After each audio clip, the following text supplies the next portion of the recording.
It must be the biggest intelligence leak in military history. More than 90,000 military files from US archives have emerged. They chart the progress of the Afghan war virtually blow by blow. We've trawled through all this data so that you can make sense of it.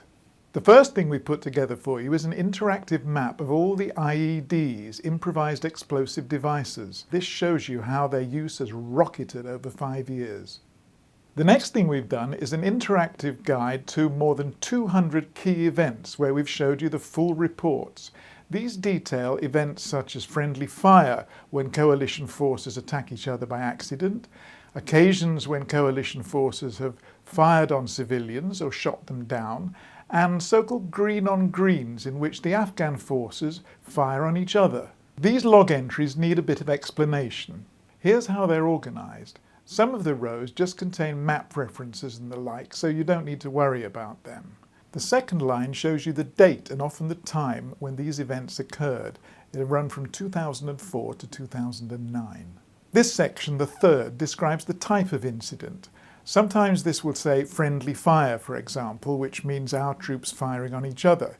If it says friendly action, however, it means an engagement in which our side, the friendly side, started the shooting. The fourth entry, called the category, can have similar information. It might say blue, for example, which means friendly troops firing at each other.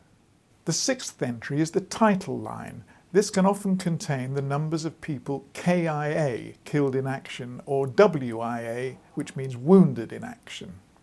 This one's the really important entry. It's called a summary. It carries a short report of what is supposed to have actually happened. It's often written in plain English, although sometimes in a pretty impenetrable military jargon. There follow some rows designed for statistics. How many friendly forces, host nation or civilians were killed or wounded in action.